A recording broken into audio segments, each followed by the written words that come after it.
ఇప్పుడు రేవంత్ రెడ్డి అంటే ఆయన ఓ చిల్లర, ఆయన ఇప్పటికీ చాలాసార్లు చిల్లర మాటలు మాట్లాడిండు. ఆయన మాటకు క్రెడిబిలిటీ ఉంది అసలు?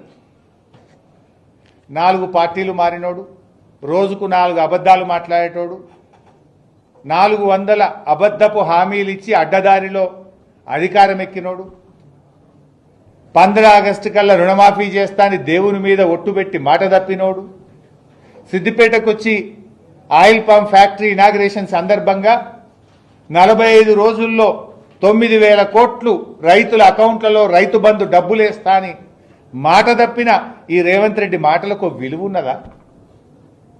అబద్ధాలు చెప్పుడు, అడ్డమైన మాటలు మాట్లాడుడు, అడ్డదారిలో అధికారాన్ని అనుభవించుడు, అబద్ధాల గారెడితో కాలం వెల్లదీసుడు తప్ప నువ్వు చేసింది ఏమైనా ఉన్నదా రేవంత్ రెడ్డి? దేవుని మీద ఒట్టుబెట్టి, కనబడ్డ దేవుని మీద ఒట్టుబెట్టి రుణమాఫీ ఎగబెట్టింది నువ్వు కాదా?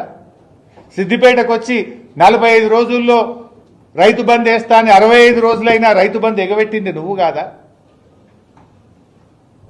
అసలు నువ్వు ఎన్ని అబద్ధాలు? అసలు 4 పార్టీలు మారింది నువ్వు, పూటకో పార్టీ మారి ఏ ఎండకు ఆ గొడుగు పట్టే రేవంత్ రెడ్డి నా గురించి మాట్లాడతాడా? నేను ఇప్పటికి 100 సార్లు చెప్పిన, నా జీవితం అంతా కేసీఆర్, నేను బతికున్నంత కాలం బీఆర్ఎస్ అని 100 సార్లు చెప్పినా, ఇంకా 100 సార్లు చెప్తా.